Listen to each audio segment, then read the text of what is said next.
Friends, आज इस video में हम सीटेट मैथ्स के इंपॉर्टेंट क्वेश्चन का प्रैक्टिस करेंगे जो कि आपके आगामी सीटेट परीक्षा के लिए बहुत ही महत्वपूर्ण क्वेश्चन कलेक्शन है। गाइज, आप सभी से छोटी सी रिक्वेस्ट है कि वीडियो को लाइक करें और अपना फीडबैक कमेंट बॉक्स में दें और वीडियो को ज़्यादा से ज़्यादा शेयर करें। और जो भी नए साथी जुड़ रहे हैं प्लीज़ चैनल को सब्सक्राइब करके ऑल नोटिफिकेशन को ऑन कर दें, क्योंकि इस चैनल के माध्यम से हम रेगुलर शिक्षक भर्ती परीक्षा की तैयारी करा रहे हैं। तो गाइज, आज का सेशन स्टार्ट करते हैं। गाइज, क्वेश्चन है, किसी विद्यालय में 600 विद्यार्थी हैं। इन विद्यार्थियों में 1/3 लड़के हैं।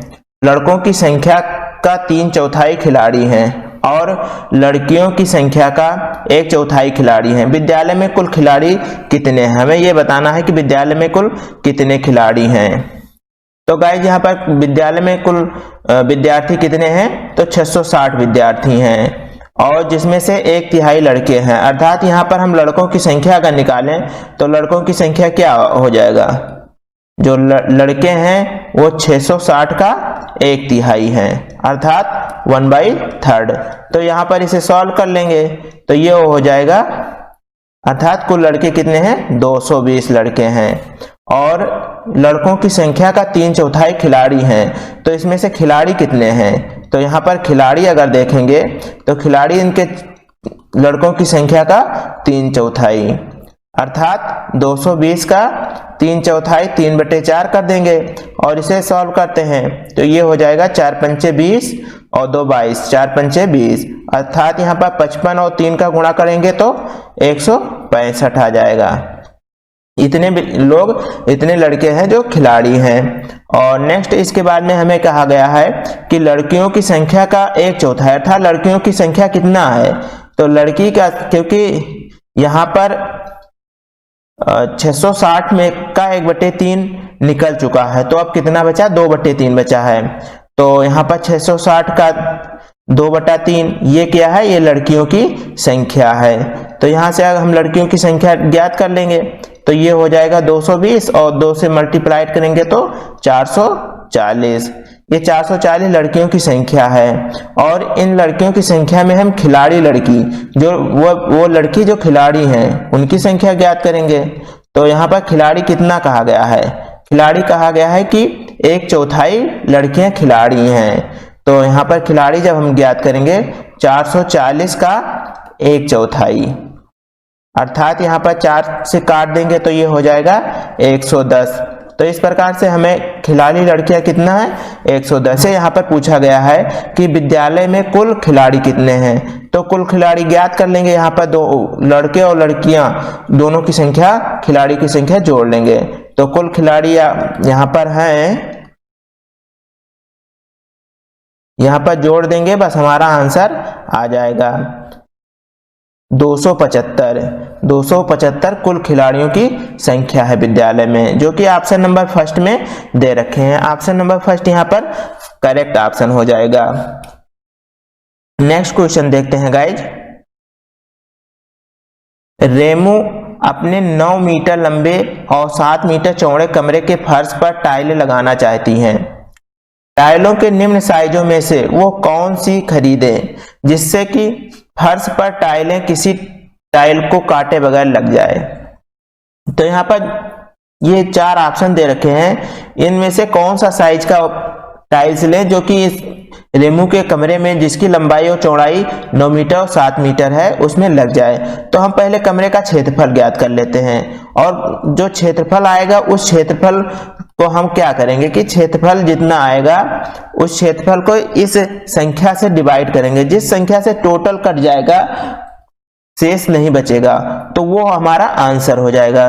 तो यहाँ पर क्षेत्र, क्योंकि यहाँ पर सेंटीमीटर में ऑप्शन में दे रखे हैं तो हम इसे भी, जो लंबाई और चौड़ाई कमरे का है, इसको भी सेंटीमीटर में ही करके हम सॉल्व करेंगे। तो 9 मीटर है तो ये 9 गुणे 100 सेंटीमीटर, अब ये सेंटीमीटर में बन गया। और क्योंकि क्षेत्रफल क्या होता है? लंबाई गुणे चौड़ाई, तो यहाँ पर 7 मीटर है तो 7 का भी 100 से मल्टीप्लाइड कर देंगे तो सेंटीमीटर में बन जाएगा। अब ये हमारा क्या आ जाएगा? यहाँ पर ये 9 और 7 का मल्टीप्लिकेशन कर लेते हैं या इसी प्रकार से छोड़ दें, कोई दिक्कत नहीं है। लेकिन अब मान लो कर लेते हैं, 9 और 7 का मल्टीप्लिकेशन 63 हो जाएगा और उसके बाद में 100 और 100। हम इसलिए इसे मल्टीप्लाई नहीं कर रहे हैं क्योंकि आगे चलकर अभी हमें इसको सॉल्व करने में आसानी रहेगा। ये हो जाएगा सेंटीमीटर स्क्वायर। अब हमें इन ऑप्शन को चेक करना है। हम फर्स्ट ऑप्शन को पहले चेक करते हैं। फर्स्ट ऑप्शन में क्या दे रखे हैं, अगर इस क्षेत्रफल को ऑप्शन से डिवाइड करेंगे, अगर पूरा पूरा कट गया तो ये हमारा आंसर हो जाएगा, अगर पूरा पूरा नहीं कटता है तो आंसर नहीं होगा। तो नेक्स्ट ऑप्शन को फिर चेक करेंगे। तो फर्स्ट ऑप्शन में क्या करेंगे, 63 और 100 इंटू 100 और इसको डिवाइड कर देंगे। यहाँ पर क्या हो जाएगा 55 और 40। तो अब इसे सॉल्व करेंगे फ्रेंड्स। ये कट जाएगा, 2 से काट देंगे इसको, 2 और ये 5 हो गया, और 5 से इस 55 को काटेंगे तो क्या हो जाएगा 11 आ जाएगा। और अब 2 से 100 को काट देंगे तो यहाँ पर 50 हो जाएगा। तो इस प्रकार से हमें क्या मिला, यहाँ पर 63 ऊपर बचा हुआ है और क्या है 50 है, और डिवाइड कितने से कर रहे हैं 11 से। अगर हमें इस 11 से डिवाइड करेंगे तो ये यहाँ पर पूरा पूरा नहीं कट सकता है, इसमें शेष रह जाएगा। तो ऑप्शन हमारा फर्स्ट गलत ऑप्शन है। नेक्स्ट ऑप्शन देखते हैं गाइज। नेक्स्ट ऑप्शन यहाँ पर करेंगे और इसको डिवाइड करेंगे। नेक्स्ट ऑप्शन हमारा है 35 और 45। अब इसे डिवाइड करते हैं तो यहाँ पर हम 9 से काट देंगे तो ये 9 पचे 45 हो जाएगा और 9 से 63 हो जाएगा, और 7 से 35 को काट देंगे तो 5 बार में कट जाएगा। तो यहाँ 5 से 100 को काट रहे हैं तो यहाँ आ गया 20, और इस 5 से हम इस 20 को काटेंगे तो 4 बार में, और 4 और 100 का मल्टीप्लिकेशन करेंगे तो यह आ जाएगा 400। अर्थात यहाँ पर हमें क्या पता चला कि शेष कुछ नहीं बच रहा है, यहाँ पर टोटल कट जा रहा है। और यहाँ पर हमारा आंसर तो सेकंड ऑप्शन हो जाएगा। और यहाँ पर हमें कितने टाइल्स लगेंगे तो वो भी पता चल रहा है कि यहाँ पर 400 टाइल्स इस साइज के 35 गुणे 45 सेंटीमीटर वाले कितने टाइल्स लगेंगे, तो 400 टाइल्स लगेंगे इस कमरे को टाइल्स लगवाने में। तो ऑप्शन नंबर सेकंड हमारा करेक्ट ऑप्शन हो जाएगा। Okay guys. 6 घंटों में सेकंडों की संख्या निम्नलिखित में से किसकी मिनटों की संख्या के बराबर है। तो गाइज यहाँ पर 6 घंटों में सेकंड कितने होते हैं, तो 6 घंटों में 6 घंटे हुए, और 1 घंटे में पहले मिनट कितने होते हैं, तो 1 घंटे में 60 मिनट, और उसके बाद में मिनट, क्योंकि अब मिनट में बन चुका है ये, और 1 मिनट में कितने सेकंड होते हैं, तो 60 सेकंड होते हैं। ये हो गया हमारा आंसर, मतलब आप 6 घंटों में सेकंडों की संख्या इतना होता है। इसके बाद में हमें पूछा गया है कि निम्नलिखित में से किसके मिनटों की संख्या के बराबर है, और यहाँ पर ऑप्शन में दिन दे रखे हैं, अर्थात यहाँ पर ये किसके बराबर है, कितने दिन के मिनटों की संख्या के बराबर है। तो यहाँ दिन हो गया, और एक दिन में 24 घंटे होते हैं, और 24 घंटे में अर्थात 1 घंटे में 60 मिनट होता है। बस यहाँ से हम दिन को ज्ञात कर लेंगे और हमारा आंसर आ जाएगा। तो यहाँ पर दिन हो जाएगा 6 गुणे 60 और गुणे 60 और डिवाइड बाई यहाँ पर 24 गुणे 60, 60 से 60 ये कट जाएगा, और 6 से काट देंगे ये 4 बार में, और 4 से ये कट जाएगा 15 चौके 60, अर्थात यहाँ पर 15 आंसर आ जाएगा। 15 दिन में मिनटों की संख्या जो होती है वो 6 घंटों में सेकंडों की संख्या के बराबर होती है। यहाँ पर ऑप्शन नंबर हमारा फर्स्ट करेक्ट ऑप्शन हो जाएगा। Okay guys. घनाभाकार बॉक्सों की विमाएं सेंटीमीटर में नीचे दी गई हैं। ये लंबाई, चौड़ाई और ऊंचाई दिया गया है 4 बक्से का, और हमें कहा गया है लकड़ी के 18,440 सेंटीमीटर घनों का पैक करना है, जो कि ये घन 18,440 सेंटीमीटर घनों को पैक करने के लिए निम्न में से, यहाँ पर भिन्न नहीं होगा, निम्न में से किन बक्सों का प्रयोग किया जाएगा। अर्थात यहाँ पर इन में से कौन कौन से बक्से का प्रयोग करके हम 18,440 घन भर सकते हैं, उसमें रख सकते हैं। तो ऐसे क्वेश्चन को हम कैसे सॉल्व करेंगे फ्रेंड्स। तो गाइज यहाँ पर हम देखते हैं फर्स्ट ऑप्शन जो है, फर्स्ट ऑप्शन का क्या है, इसका आयतन निकाल लेंगे, सेकंड ऑप्शन का आयतन निकाल लेंगे, और थर्ड ऑप्शन और फोर्थ ऑप्शन, इस प्रकार से सभी के आयतन हम निकाल लेंगे। तो आयतन हमारा क्या हो जाएगा, यहाँ पर आयतन क्या होता है, लंबाई गुणे चौड़ाई गुणे ऊंचाई। घन का आयतन लंबाई गुणे चौड़ाई गुणे ऊंचाई। तो यहाँ पर फर्स्ट ऑप्शन का अगर हम निकालते हैं तो इसका वैल्यू आ जाएगा 9000 सेंटीमीटर क्यूब। और सेकंड ऑप्शन का हमारा हो जाएगा 9200 सेंटीमीटर क्यूब।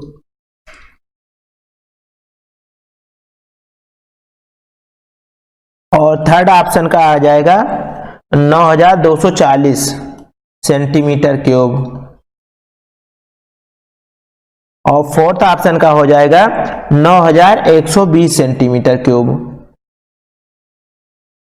अब हमें क्या देखना है, इनमें से किस किस को जोड़ने के बाद में हमारा आंसर 18440 आ जाए, वही ऑप्शन में इनमें करेक्ट होगा। तो यहाँ पर हमें 18440 लाना है। तो यहाँ पर हम अगर सेकंड 9200 और थर्ड 9240 इन दोनों ऑप्शन को जोड़ेंगे तो हमारा 18440 सेंटीमीटर घन पैक हो सकते हैं इन दोनों बक्सों में। तो यहाँ पर बक्सा सेकंड और बक्सा थर्ड जो कि ऑप्शन नंबर फर्स्ट में दे रखे हैं, ऑप्शन नंबर फर्स्ट यहाँ पर करेक्ट ऑप्शन हो जाएगा। ओके गाइज, किसी आयत की लंबाई 80 सेंटीमीटर परिमाप वाले एक वर्ग की भुजा की दोगुनी है। यदि आयत की चौड़ाई 20 सेंटीमीटर है तो आयत का क्षेत्रफल वर्ग के क्षेत्रफल से कितना अधिक है। हमें वर्ग और आयत में अंतर बताना है कि कितने का डिफरेंस आ रहा है इन दोनों के क्षेत्रफल में। तो यहाँ पर गाइज क्या है, वर्ग का परिमाप दे रखे हैं। तो वर्ग का परिमाप क्या होता है, वर्ग का परिमाप होता है, वर्ग का परिमाप 4 गुणे भुजा होता है और ये होता है परिमाप। और परिमाप में कितना दे रखे हैं, तो परिमाप दे रखे हैं 80 सेंटीमीटर। तो यहां से हम भुजा निकाल लेंगे, 4 से डिवाइड कर देंगे, हमें भुजा ज्ञात हो जाएगा। तो ये आ जाएगा 20 सेंटीमीटर। तो और क्या कहा गया है कि किसी आयत की लंबाई इस वर्ग की भुजा की दोगुनी है। तो इस प्रकार से हमें क्या ज्ञात हुआ, आयत की लंबाई कितना हो जाएगा, तो आयत की लंबाई हो जाएगा वर्ग की भुजा का दोगुना, और वर्ग की भुजा 20 है तो यहाँ पर आयत की लंबाई 40 सेंटीमीटर आ गया। और चौड़ाई दे रखे हैं 20 सेंटीमीटर आयत का, तो आयत का क्षेत्रफल क्या हो जाएगा, तो आयत का क्षेत्रफल हो जाएगा यहाँ पर लंबाई गुणे चौड़ाई अर्थात 20 गुणे 40। तो इस प्रकार से हमें मिल जाएगा ये 800 सेंटीमीटर स्क्वायर। और उसके बाद में हमें क्या कहा गया है कि इन दोनों के क्षेत्रफल अर्थात हमें वर्ग का भी क्षेत्रफल निकालना पड़ेगा। तो वर्ग का क्षेत्रफल क्या हो जाएगा, वर्ग का क्षेत्रफल भुजा स्क्वायर होता है। तो यहाँ पर भुजा इसका 20 सेंटीमीटर आया है वर्ग का, तो इसका स्क्वायर करेंगे तो 20 का स्क्वायर क्या हो जाएगा 400। और अब हमें कहा गया है कि इन दोनों अर्थात आयत के क्षेत्रफल और वर्ग के क्षेत्रफल में डिफरेंस क्या है, अर्थात आयत का क्षेत्रफल वर्ग के क्षेत्रफल से कितना अधिक है। तो अंतर हम ज्ञात कर लेंगे और हमें अधिक पता चल जाएगा। तो अंतर क्या हो जाएगा, यहाँ पर आयत का क्षेत्रफल 800 सेंटीमीटर स्क्वायर और वर्ग का क्षेत्रफल 400 सेंटीमीटर स्क्वायर। तो यहाँ से हमें अंतर कितना आया, तो यहाँ पर अंतर 400 सेंटीमीटर आ गया, सेंटीमीटर स्क्वायर, जो कि ऑप्शन नंबर सेकंड में दे रखे हैं। ऑप्शन नंबर सेकंड यहाँ पर करेक्ट ऑप्शन हो जाएगा।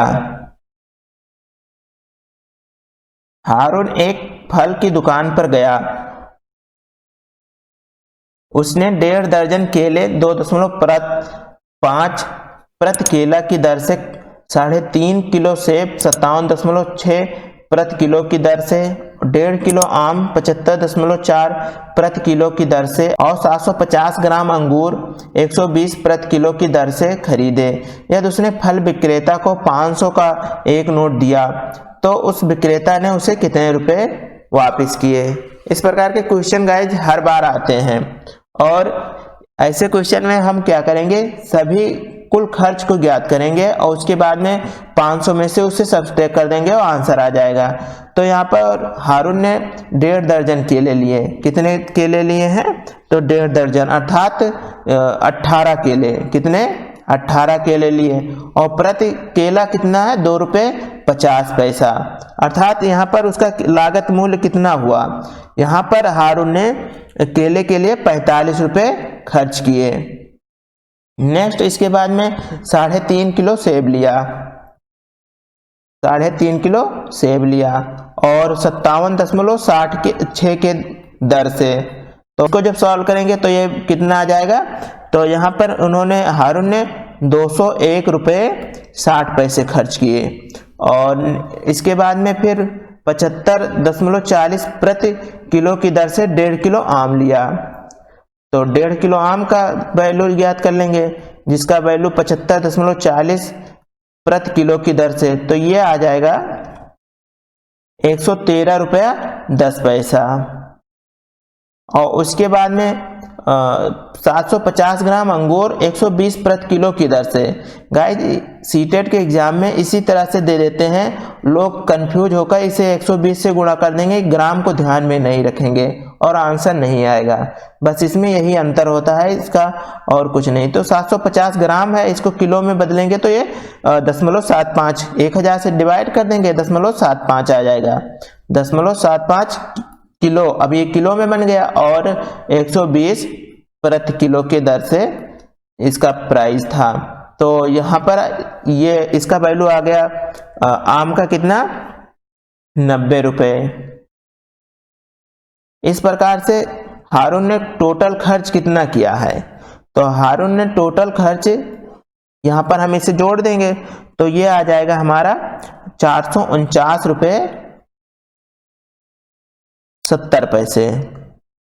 और अब दुकानदार को उन्होंने कितने 500 का नोट दिया था और 500 नोट को देने के बाद में दुकानदार ने कितने रुपए वापस किया, तो जो रुपए वापस करेंगे वो 500 से सब्सट्रैक्ट कर देंगे, वो पता चल जाएगा।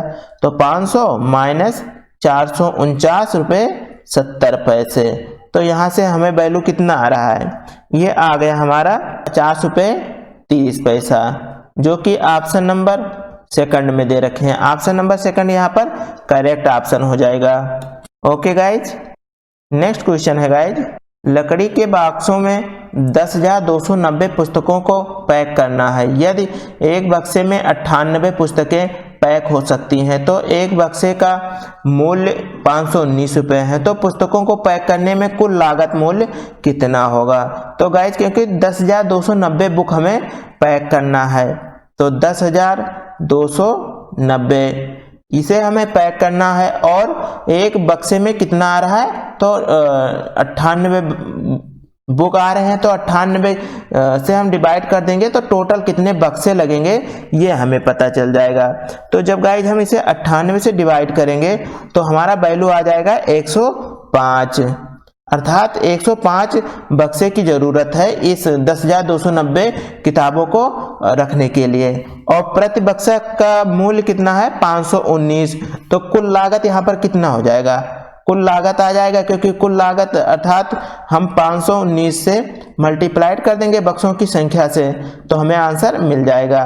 तो यहाँ पर हमारा आंसर हो जाएगा 105 और मल्टीप्लाइड कर देंगे 519 से और वैल्यू हमारा आ जाएगा यहाँ पर 54,390,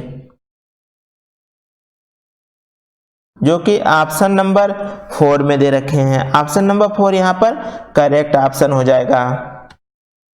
नेक्स्ट क्वेश्चन देखते हैं गाइस, 10,10 इकाई बराबर है। तो यहाँ पर गाइस 10,000 अर्थात 10 उसके बाद में 1000।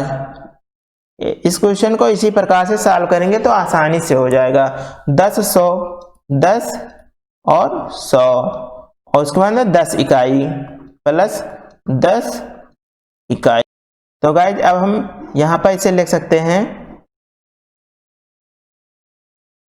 और उसके बाद में प्लस ये 1000 हो जाएगा और प्लस 10। अब इसे ऐड कर लेंगे, ऐड करने पर हमारा आंसर आ जाएगा।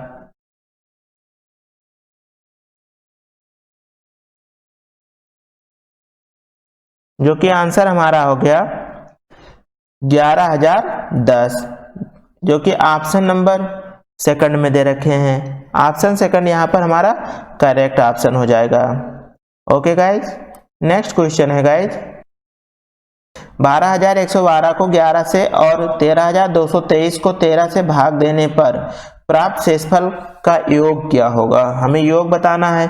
तो हम ऐसे क्वेश्चन हर बार एग्जाम में लगभग आते हैं गाइज, इंपॉर्टेंट क्वेश्चन है और आसान क्वेश्चन है, फ्री के नंबर यहीं से मिल जाते हैं। तो 1 से जब डिवाइड करेंगे तो यहाँ पर 1 शेष बचेगा, अगेन 1 उतारेंगे और डिवाइड करेंगे तो 0 शेष बचा, और यहाँ पर अब हम 1 को उतारेंगे इस वाले को, तो इसके बाद में 1 क्योंकि 11 से छोटा है तो 0 बढ़ाएंगे और 2 को उतार लेंगे, और एक बार फिर से जाएगा और शेष हमारा कितना बचेगा, शेष यहाँ पर 1 बच गया, ये हमारा शेष हो गया।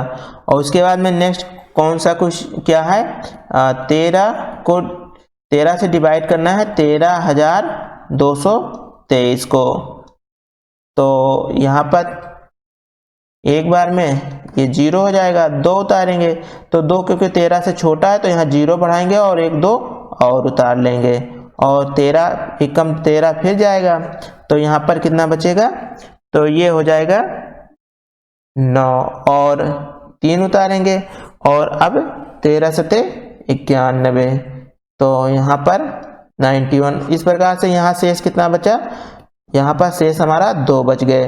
तो और इन दोनों शेष का योग क्या होगा, अर्थात 1 + 2 दोनों शेष का योग, तो यहाँ से कितना आ गया 3, जो कि ऑप्शन नंबर 4 में दे रखे हैं। ऑप्शन नंबर 4 यहाँ पर करेक्ट ऑप्शन हो रहा है। ओके गाइज, नेक्स्ट क्वेश्चन देखते हैं गाइज। क्वेश्चन है गाइज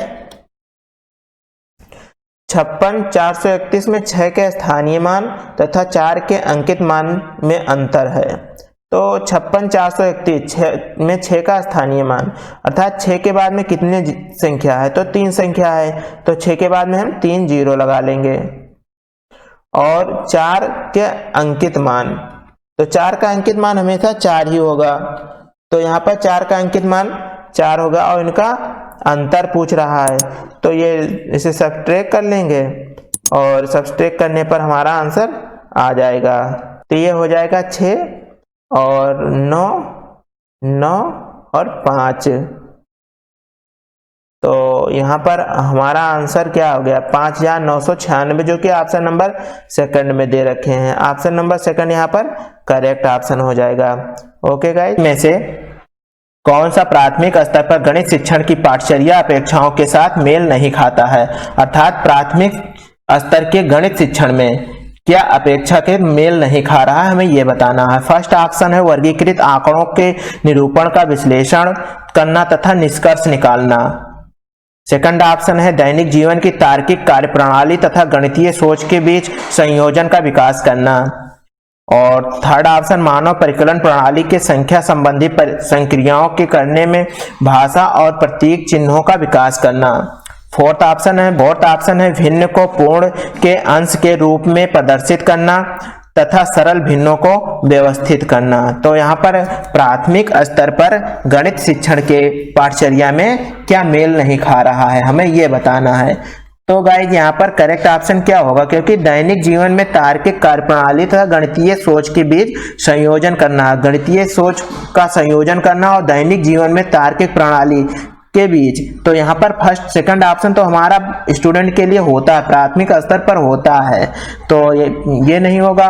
थर्ड ऑप्शन मानव परिकलन प्रणाली से संख्या संबंधी, मानव परिकलन प्रणाली अर्थात किसी भी प्रकार से, जैसे हम मान सकते हैं कि संख्या ज्ञात कर रहे हैं, हम बच्चों को संख्या संबंधी संख्या समझा रहे हैं, वो मानव परिकलन प्रणाली हो या फिर कोई अन्य प्रतीक चिन्ह के द्वारा सिखाया जा रहा हो, तो ये भी प्राथमिक स्तर पर हम संख्या सिखाते हैं। और भिन्न को पूर्ण के अंश के रूप में प्रदर्शित करना और सरल भिन्न को व्यवस्थित करना, ये भी प्राथमिक स्तर के लास्ट स्टेज तक ये भी हम पढ़ाते हैं। तो यहाँ पर हमारा कौन सा ऑप्शन सही होगा, क्योंकि यहाँ नहीं कहा गया है, तो नहीं कहे जाने के कारण ये तीनों ऑप्शन तो हमारे कट जाएंगे और सही ऑप्शन हो जाएगा ऑप्शन नंबर फर्स्ट, वर्गीकृत आंकड़ों के निरूपण का विश्लेषण करना और तथा निष्कर्ष निकालना, क्योंकि ये प्राथमिक स्तर पर विश्लेषण करना और निष्कर्ष निकालना ये संभव नहीं रहता है। तो यहाँ पर correct option option number first हो जाएगा। नेक्स्ट क्वेश्चन है गाइज, गणित की शिक्षा का मुख्य ध्येय है, अर्थात मुख्य उद्देश्य क्या है, विद्यार्थियों को गणित समझने में सहायता करना। सेकंड है उपयोगी क्षमताओं को विकसित करना। थर्ड है बच्चों की गणितीय प्रतिभाओं का विकास करना, और फोर्थ है ज्यामिति के प्रमेयों और उनके प्रमाणों का स्वतंत्र रूप से सृजन करना। तो यहाँ पर क्योंकि हम गाइज प्राथमिक स्तर को अगर ध्यान में रखेंगे तो कौन सा ऑप्शन सही हो जाएगा, तो गणित का मुख्य उद्देश्य होता है बच्चों के मस्तिष्क का गणितीकरण करना, अर्थात बच्चों के गणितीय प्रतिभाओं का विकास करना। हमारा करेक्ट ऑप्शन क्या होगा, यहाँ पर करेक्ट ऑप्शन नंबर थर्ड हो जाएगा। गणित बच्चों के गणितीय प्रतिभाओं का विकास करना, अर्थात बच्चों के मानसिक चिंतन का गणितीकरण करना। तो थर्ड ऑप्शन यहाँ पर करेक्ट ऑप्शन हो जाएगा। नेक्स्ट क्वेश्चन है गाइज, प्राथमिक स्तर पर टेनग्राम, बिंदु के खेल, प्रतिरूप इत्यादि का प्रयोग विद्यार्थियों की सहायता करते हैं, अर्थात विद्यार्थियों के किस प्रकार की सहायता करते हैं, स्थानिक समझ की योग्यता में वृद्धि के लिए, और संख्याओं की तुलना का बोध विकसित करने में, परिकलन के संवर्धन में, और मूलभूत संक्रियाओं को समझने में। तो यहाँ पर क्या होगा, क्योंकि ये प्राथमिक स्तर पर जो टेनग्राम होता है, बिंदु सेट होता है या प्रतिरूप इत्यादि स्थानिक समझ को बढ़ाने में उनकी योग्यता में वृद्धि करता है। तो यहाँ पर फर्स्ट ऑप्शन हमारा करेक्ट ऑप्शन हो जाएगा, स्थानिक समझ की योग्यता में वृद्धि करता है। कभी भी गाइड टेनग्राम, बिंदु सेट, प्रतिरूप ये सभी किसके, तो स्थानिक समझ को बढ़ाते हैं। नेक्स्ट क्वेश्चन है गाइड, आकृतियों की इकाई से अध्यापक विद्यार्थियों से आकृतियों के उपयोग की सहायता से किसी भी चित्र की रचना करने के लिए कहता है। इस क्रियाकलाप से निम्नलिखित में से कौन सा उद्देश्य प्राप्त किया जा सकता है, अर्थात किसी भी आकृति का प्रयोग करके अगर स्टूडेंट को कहा गया कि कोई चित्र बनाइए, आकृति का प्रयोग करके चित्र की रचना कीजिए, तो इस प्रकार से हम स्टूडेंट के अंदर कौन से गुण का विकसित कर सकते हैं, कौन से गुण को बढ़ा सकते हैं। इसका मुख्य उद्देश्य क्या होगा, ज्ञान को बढ़ाना, समझ और बोध को बढ़ाना, रचना एवं सृजन को बढ़ाना, या अनुप्रयोग को बढ़ाना। तो यहाँ पर गाइड क्योंकि चित्र की रचना करना, और हमें ऑप्शन में भी रचना मिल गया, अर्थात रचना नहीं होता सृजन होता, तो सृजनात्मक गुण, अर्थात अगर बच्चे के अंदर सृजनशील बच्चा है, वो विद्यार्थी सृजनशील है, तो अपने मस्तिष्क की सृजनशीलता गुण के कारण आकृतियों से अच्छी अच्छी आकृति बना सकता है, जैसे बेस्ट मटेरियल से अच्छे अच्छे चीजों को बना सकते हैं। तो यहाँ पर करेक्ट ऑप्शन हमारा क्या होगा, ऑप्शन नंबर थर्ड हो जाएगा। नेक्स्ट क्वेश्चन है गाइस, कक्षा 4 का छात्र अर्जुन संख्या प्रणाली से संबंधित सभी प्रश्नों के उत्तर मौखिक रूप से दे सकता है, परंतु संख्या प्रणाली पर आधारित समस्याओं के हल लिखने में गलतियां करता है, अर्थात वो लिख नहीं पाता है। तो लिखने में उसकी त्रुटियों को सुधारने के लिए सबसे अच्छी उपचारात्मक तकनीकी क्या है, उपचारात्मक तकनीकी कौन सी है, ये हमें बताना है इन चार ऑप्शन में से। तो फर्स्ट ऑप्शन है वास्तविक जीवन के अनुभवों को गणितीय संकल्पनाओं के साथ संबंधित करना। सेकंड ऑप्शन है उसको एक कार्यपत्रक देना जिसमें समस्याएं आंशिक रूप से हल की गई हो और उसे खाली स्थान भरने हो। और थर्ड ऑप्शन है संख्या प्रणाली की समस्याएं हल करने के लिए एक से अधिक तरीके सिखाना। और फोर्थ ऑप्शन उसे 10 अभ्यास परीक्षाएं देना। तो यहाँ पर अभ्यास परीक्षाएं देने से कोई मतलब नहीं बनेगा गाइज, क्योंकि यहाँ पर अर्जुन को संख्या प्रणाली संबंधित सभी प्रश्नों के उत्तर मौखिक रूप से दे सकता है। उसे प्रॉब्लम कहाँ पर, उसके अंदर समस्या जो है वो लिखने में है, तो वो लिख नहीं पा रहा है। तो ऐसी उपचारात्मक शिक्षण क्या होगा, जब भी गाइज इस प्रकार के क्वेश्चन अगर हमारे एग्जाम में आ जाए तो हमें क्या करना है, उस स्टूडेंट को हम क्या करेंगे कि कोई भी आंशिक रूप से रिक्त स्थान भरने के लिए, सही गलत करने के लिए ऐसे क्वेश्चन को हम देंगे, तो वहां पर उस आधार पर वो बच्चा सीख जाएगा और अच्छी प्रकार से अपना प्रदर्शन कर पाएगा। तो यहाँ पर सेकंड ऑप्शन उसको एक कार्यपत्रक देना जिसमें समस्याएं आंशिक रूप से हल की गई हो और उसे खाली स्थान भरने हो। अर्थात जैसे मान लीजिए यहाँ पर अर्जुन संख्या प्रणाली संबंधी, अर्थात मान लीजिए आप 4 + 5 देना है, तो यहाँ पर क्या होगा, ये रिक्त स्थान छोड़ दीजिए, बच्चा इस प्रकार से भर देगा। या फिर हमें यहाँ पर रिक्त स्थान छोड़ दीजिए और ये बता दीजिए, तो ये रिक्त स्थान को भर लेगा बच्चा कि किस प्रकार से क्या होगा। तो यहाँ पर करेक्ट ऑप्शन सेकंड ऑप्शन हो जाएगा। ओके गाइज, नेक्स्ट क्वेश्चन है गाइज, राष्ट्रीय पाठचर्या रूपरेखा 2005 के अनुसार विद्यालयों में गणित शिक्षण का संकीर्ण उद्देश्य है। संकीर्ण उद्देश्य क्या है? संख्यात्मक कौशलों का विकास, बीजगणित पढ़ाना, परिकलन व मापन पढ़ाना, रैखिक बीजगणित से संबंधित दैनिक जीवन की समस्याओं की शिक्षा। तो यहाँ पर क्या होगा गाइज, क्योंकि राष्ट्रीय पाठचर्या 2005 के अनुसार संख्याओं व उनके अनुप्रयोग तथा मात्रा के मापन का कार्य गणित शिक्षण का उद्देश्य होना चाहिए। अर्थात यहाँ पर क्या होगा, संख्याओं का कौशल विकसित किया जा रहा है। प्राथमिक स्तर पर एनसीएफ 2005 के अनुसार संख्यात्मक कौशलों का विकास करना। और गाइज यहाँ पर बीजगणित ये प्राथमिक स्तर में शामिल ही नहीं किया गया है। परिकलन व मापन ये सभी पॉइंट नहीं आएंगे। यहाँ पर संख्यात्मक कौशलों का विकास करना है। एनसीएफ 2005 के अनुसार प्राथमिक स्तर में गणित का संकीर्ण उद्देश्य है संख्यात्मक कौशलों का विकास करना। नेक्स्ट क्वेश्चन है गाइज, एक बच्चा जिस अवस्था में सभी संख्या संबंधी संक्रियाओं को करने में सक्षम है तथा भिन्नों के संप्रत्यय की व्याख्या करने में सक्षम है, वो अवस्था है। वो कौन सी अवस्था है? संक्रियात्मक अवस्था है, आरंभिक अवस्था है, परिणात्मक अवस्था है, विभाजनात्मक अवस्था है। तो यहाँ पर हमारा करेक्ट ऑप्शन क्या होगा गाइज, क्योंकि बच्चा जो है वो संक्रिया करने में सक्षम है, भिन्नों के संप्रत्यय की व्याख्या करने में भी सक्षम है, तो वो एक संक्रियात्मक अवस्था में है। अर्थात वो संक्रिया कर सकता है, जोड़ घटाव गुणा भाग भी करना सीख रहा है और जोड़ घटाव कर सकता है, और साथ साथ वो भिन्न का मतलब भाग कर सकता है। तो यहाँ पर ऑप्शन नंबर फर्स्ट हमारा करेक्ट ऑप्शन होगा। ओके गाइज, नेक्स्ट क्वेश्चन है गाइज, एक अध्यापिका अपनी कक्षा में गुणा को बार बार किए जाने वाले जोड़ के रूप में बता रही हैं। उसके बाद समान संख्या की वस्तुओं का समूहन कर गुणा के रूप में बताती हैं। तत्पश्चात गुणा के चिन्ह को परिचित करती हैं। अर्थात ये चिन्ह की मल्टीप्लिकेशन का चिन्ह कैसा होता है इसे परिचित कराती हैं, तथा अंत में गुणनफल पता करने के लिए आड़ी तिरछी रेखाओं अथवा माचिस की तीलियों की सहायता से एक छोटा क्रियाकलाप कराती हैं। ये अध्यापिका कर रही है। ये अध्यापिका क्या कर रही है हमें ये बताना है।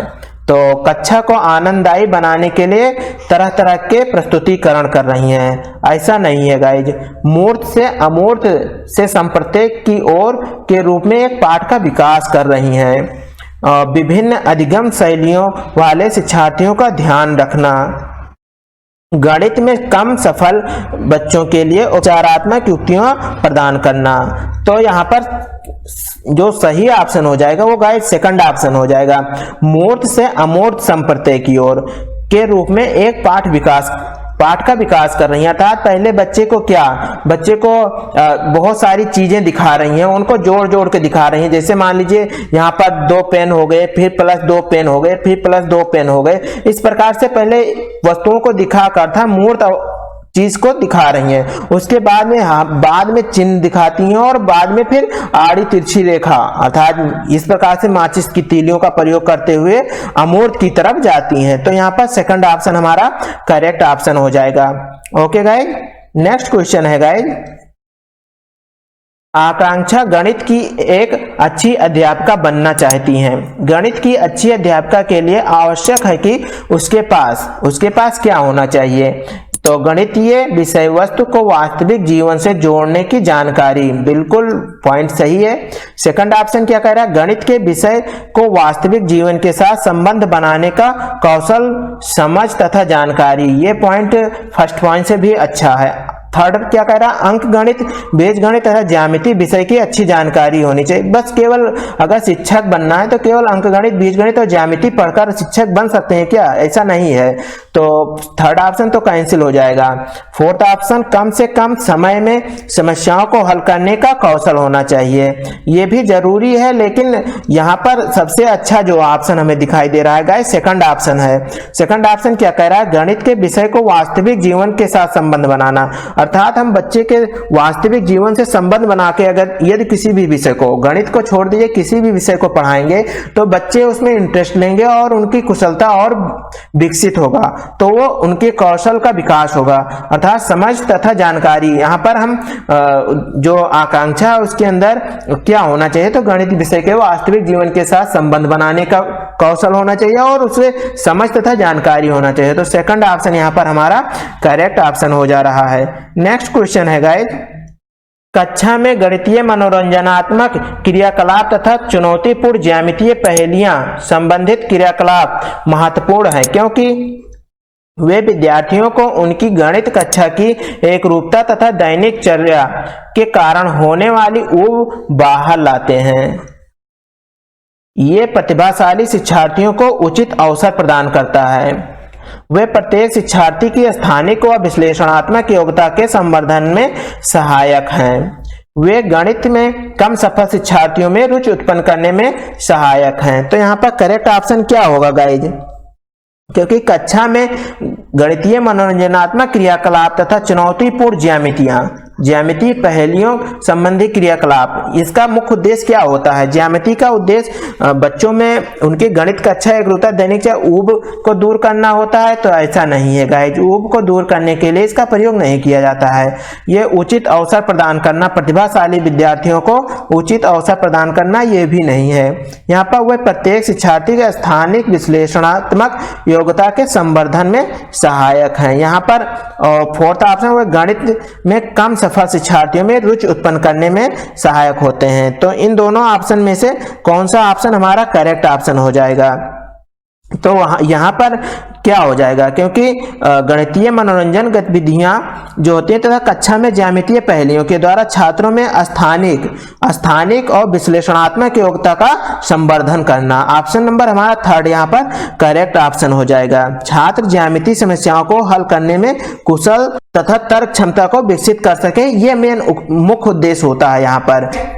गाइस, वीडियो सेशन कैसा लगा है प्लीज अपना फीडबैक कमेंट बॉक्स में अवश्य दें और वीडियो को लाइक और शेयर करें। और जो भी नए साथी जुड़े थे प्लीज चैनल को सब्सक्राइब करके ऑल नोटिफिकेशन को ऑन कर दें, क्योंकि इस चैनल के माध्यम से हम रेगुलर शिक्षक भर्ती परीक्षा की तैयारी करा रहे हैं। Okay, thank you very much.